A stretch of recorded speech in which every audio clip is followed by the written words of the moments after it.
Spirit cinema shooting start అయింది. Shooting నుండి ఒక లుక్ లీక్ అయింది అనేటటువంటి ఈ విధమైనటువంటి లుక్ సోషల్ మీడియాలో బాగా వైరల్గా మారింది.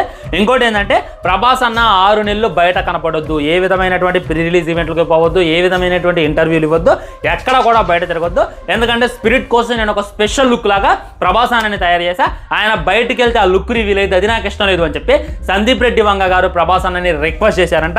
దాంతో ప్రభాస్ అన్న కూడా 6 నెలలు నేను ఎటు బయటకు పోను అని చెప్పి మాట కూడా ఇచ్చేసినట్ట. మరి ఇది ఎంతవరకు నిజం అనేటటువంటిది ఈరోజు ఈ వీడియోలో చెప్పాలంటే 100% నిజం అనమాట. అవును, చాలా అంటే చాలా ప్రతిష్టాత్మకంగా తీస్తుంటాడు. ఆల్రెడీ ప్రభాస్ అన్న మిక్సింగ్ తీసింది అనమాట, రాజసాబు ఫౌజీ కలిపి తీసేసిండు. కానీ స్పిరిట్ చూసుకున్నట్లయితే వేరే సినిమాలో వర్క్ చేయొద్దు, ముఖ్యంగా జనాల్లో అసలే తిరగొద్దు, కెమెరాకి అసలే చెక్కొద్దు అనేటటువంటి వాదన కూడా గట్టిగా చెప్పిందంటే దాంతో ప్రభాస్ ఆల్రెడీ మొహమాటస్తుడు. సందీప్ రెడ్డి వంగ ఇంతలా చెప్పడంతో దాన్ని అయితే యాక్సెప్ట్ చేసిండు. కాబట్టి Raja Saab cinema pre release event ఉన్నా కానీ ప్రభాస్ అన్న రాకపోవచ్చు అనేటటువంటి గట్టి వార్తలు ఫ్రెండ్స్. అండ్ ఫస్ట్లో ఒక లుక్ చూపించాగా అది చూసుకున్నట్లయితే ఫేక్,